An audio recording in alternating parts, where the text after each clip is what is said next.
Chandrashekar Rao, Telangana teacher JAC chairman కొనసాగుతున్నా. ఇంతకుముందే మా సెక్రటరీ జనరల్ గారు చెప్పినట్టుగా మా జేఏసీ సభ్యులందరం కూడా టీజేసీ మొత్తం కూడా తెలంగాణ ఎంప్లాయీ జేఏసీ ఇచ్చిన పిలుపు మేరకు మా అపరిష్కృత సమస్యల సాధనకు, దీర్ఘకాలిక హక్కుల కోసం ఇవాళ అన్ని జిల్లాల్లో ఇవాళ కలెక్టరేట్ల దిగ్బంధనంలో కార్యక్రమంలో భాగంగా ఇవాళ ఇందిరా పార్క్ దగ్గర కూడా అశేష జనవాహినిలో భాగంగా మేమందరం మా జేఏసీ కూడా తరలివచ్చి రావడం జరిగింది. ఇంతకుముందే చెప్పినట్టుగా మా మిత్రులు అనేక సమస్యలు చెప్పడం జరిగింది. ఇప్పుడు మీ ప్రభుత్వం మీద అనేక రకాల ఆశలు, అభిమానంతో ఇవాళ ప్రభుత్వాన్ని తీసుకొచ్చుకున్నాం.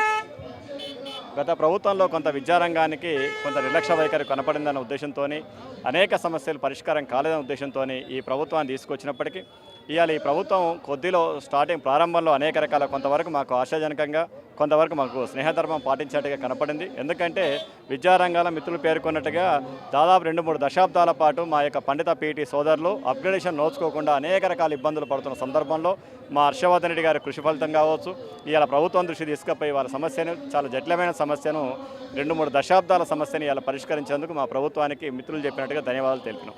అంతేకాదు అనేక రకమైన సంక్షేమ పథకాలు ఇలా విద్యారంగంలో ఇలా బ్రేక్ఫాస్ట్ కార్యక్రమం, పిల్లలకి ఇలా అర్ధాకలతో పాఠశాలకు వస్తే చదవలేరు, చదువు మీద లగ్నం చేయాలనే ఉద్దేశంతో బ్రేక్ఫాస్ట్ కార్యక్రమం, ఇలాంటి కార్యక్రమాలు తీసుకుని ప్రభుత్వానికి మేము ధన్యవాదాలు తెలుపుతూ సహకరిస్తున్నాం. కానీ మా యొక్క న్యాయబద్ధమైన ఆర్థికపరమైన అంశాలు వచ్చేసరికి మాత్రం ప్రభుత్వం శీతకాన్ని వేస్తుంది. దాదాపు 2 సంవత్సరాల నుంచి అనేక పర్యాయాలు మేము ప్రభుత్వానికి అభ్యర్థన చేసినాం, విజ్ఞప్తులు కొనసాగిస్తున్నాం.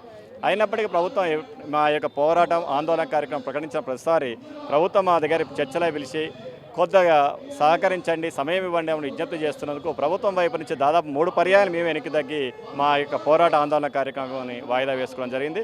ఇక సహనం నశించి ఇవాళ మా ప్రభుత్వానికి తప్పకుండా మా న్యాయబద్ధమైన సమస్యలు తెలియపరచాలనే ఉద్దేశంతో ఈనాడు రాష్ట్ర ఎంప్లాయీ చేసి ఇచ్చిన పిలుపు మేరకు ఇలా అన్ని జిల్లా కేంద్రాల్లో ఇలా దిగ్బంధించే కార్యక్రమం చేస్తున్నాం. బహిరంగంగా ఇవాళ మా యొక్క నిరసన కార్యక్రమాలు సాగుతున్నాయి. ఇది కూడా ఇవాళ ప్రభుత్వం కన్ను తెరవకపోతే సెప్టెంబర్ 1 నాడు పెన్షన్ విద్రోహ దిన కార్యక్రమాలు ఉన్నాయి. సెప్టెంబర్ 10వ తారీఖున పెద్ద ఎత్తున ఇలా లక్షలాదిగా ఇలా హైదరాబాద్కు చేరి రాష్ట్ర స్థాయి ఉద్యమానికి సైతం ముందుకు తీసుకుపోవడానికి ప్రయత్నం చేస్తున్నాం. ఆ తర్వాత కూడా ప్రభుత్వం కలదెరగకపోతే మాత్రం మూకుమ్మడి సెలవులు పెట్టైనా ప్రభుత్వాన్ని మా నిరసన కార్యక్రమం తెలియపరిచే పరిస్థితి వస్తుంది. కాబట్టి ఇప్పటికీ మాకు ప్రభుత్వం మీద విశ్వాసం ఉంది.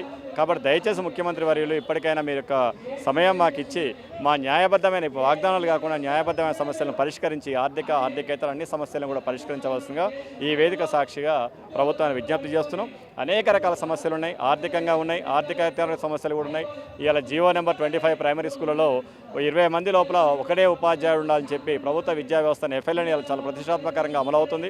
ఒకడే ఉపాధ్యాయుడు అలా జీవో నెంబర్ 25 వరకు ఉంటే ఆ ఎఫ్ఎల్ఎన్ కూడా ముందుకు పోవడంలో ఇబ్బందులు అవుతున్నాయి. కాబట్టి జీవో నెంబర్ 25ను అమెండ్మెంట్ చేయమని చెప్తున్నాం. అదేవిధంగా అనేకంగా ఇవాళ 317 జీవో ఈ ప్రభుత్వం రావడానికి ముఖ్య కారణం 317.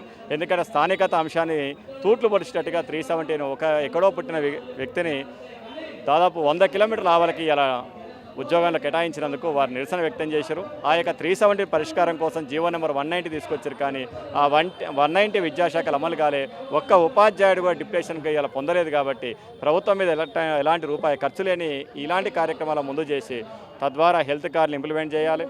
నెక్స్ట్ డిఏలు, పిఆర్సీలు ఇవన్నీ పరిష్కరించవలసిన వేదిక సాక్షి విజ్ఞప్తి చేస్తూ ముగిస్తాం. Thank you.